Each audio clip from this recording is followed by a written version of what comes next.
Don't ride here. Ride here. Explore new horizons with Moto Freight. Proud sponsors of Under the Visor. Hello, my name's Tim Pugh. I work for Motor Freight and I go on jollies on bikes. Well, I have done. Yeah. I've got an old Honda Africa Twin. It's the newest of the old, 1999, and I love it to bits. Yeah. I first got into motorcycling as a method to basically go travelling. I left the army, bought this Africa Twin, and yeah, with the whole idea of just driving around the world or doing something pretty nuts. And I just sort of focused towards that and did it a bit. Yeah, I made it to Australia, yeah. And then bank said no. So then, yeah, I had to come back and work, which sucks. But this is a nice company, it's great, yeah. But generally working, yeah. I had 18 months of not working. It's pretty, you know, I could do whatever I want. It's a pretty amazing lifestyle, yeah. So I set off from Wales. I basically went through Europe. I camped most of the way. I had about 4 or 5 days, and then I'd stop and I'd do some admin, like washing clothes and stuff like that.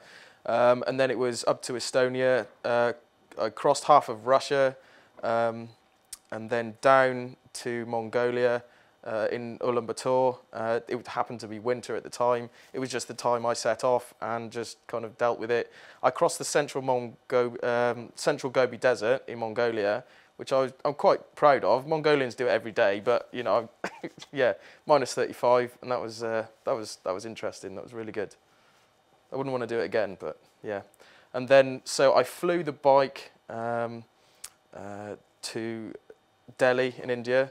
I waited 2 months for it. It was nothing to do with Motor Freight at the time. And yeah, that was a bit of a nightmare. But during that time, I rented a few Enfield Bullets, rode them around. I did 6 months in India, which was probably too long. Then Nepal, freighted it from Nepal to Kuala Lumpur, and then a boat over to Indonesia, through Indonesia, landed in Australia, had enough and came home. I'd say the worst bit of travelling is people trying to take advantage of you and trying to read that. Other than that, it is awesome, and good or bad, whatever happens, it's still interesting, and it's a story at the end of the day. So eventually, you do get over something, and yeah, and it's another story then. I think Mongolia was the most interesting because it's so far away from our own culture. You know, you can go to America and it's pretty much the same as that, and you haven't got that adventure into the different culture and challenging with that. And yeah, it's just nuts. India was nuts as well. So I think India and Mongolia were sort of on par with nutsness. Basically before I stepped off on the trip, I spent 3 months in my mum's garage, basically learning about the bike. I basically taught myself. I stripped it down and put it back together and tarted it up a bit, and then went for it. So I didn't have any problems with the bike. There was the odd ones here and there, but I just went on social media and people come up with suggestions and answers if you are stuck, and then the whole social media aspect of it is absolutely fantastic. Yeah, it wasn't all smooth. I was nearly facing 5 years in jail in Mongolia. Let's not go into that. And there was a considerable hospital stay in Goa, and yeah. So yeah, I mean, they're all stories now, and it was good fun at the time. Yeah. No, pretty much after that, I just kind of wanted to settle down, and I have done. Expecting a first child in May, so that's the next adventure, and yeah, possibly, you know, financial constraints for the rest of my life. Well, for 18 years anyway. So I'll just knock it on the head for a bit until I retire. Right, I've seen. Basically, after doing, whilst I was on that, I've got a friend back in Wales, and he would always go around Scotland, and he was having, he was enjoying it just as much as I was, but I was spending a lot of money doing it. And I'm quite interested in doing the Trans-European Trail, or parts thereof it, and getting into trail riding, basically. And that's, you know, you could do weekend adventures. It doesn't have to be in the depths of wherever. You know, you can still go off and have some fun for a weekend, going to get some milk from the shops. You don't know what can happen. When you come back from a trip like this, everyone everyone bigs you up. Everyone that your immediate friends will all speak to you, and because the majority of your immediate friends aren't doing it, you're put on a bit of a pedestal, and that gives you like a fake sort of, it builds you up quite a lot. And then when you do finish, and you come home and people will say, oh wow, you know, how was your trip? And you know, they're only brushing over it, and you can't tell them everything. You can't, you know, you can't pass all of that on.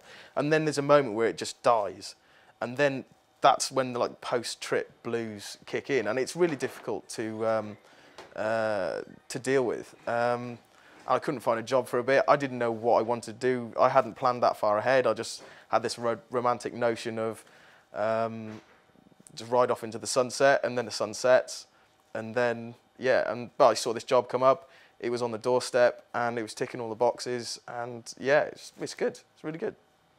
You know, if you're working in an avenue that you're interested in anyway, and it's just great to see people with different attitudes, and well, especially the bikes. The bikes are a focus point, and then it's people's attitude, and you can almost feed off their excitement. It's fantastic.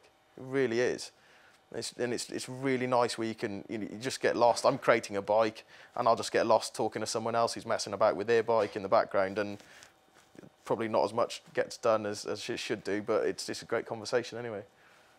It feels really good to help people, because I've done it myself. It's exciting. I had an absolutely amazing time, and just to feed off other people's excitement, it's wonderful. We'll do absolutely anything to help these people out. And yeah, there was one guy, he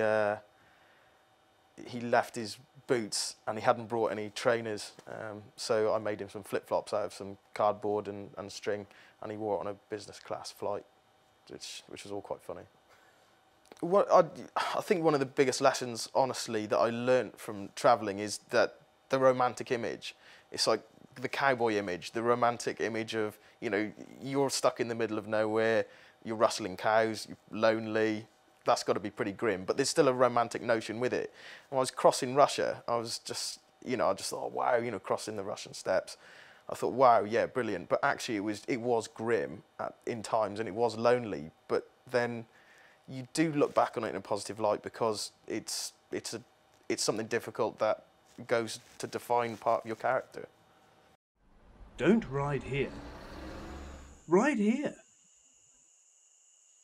Explore new horizons with Moto Freight. Proud sponsors of Under the Visor.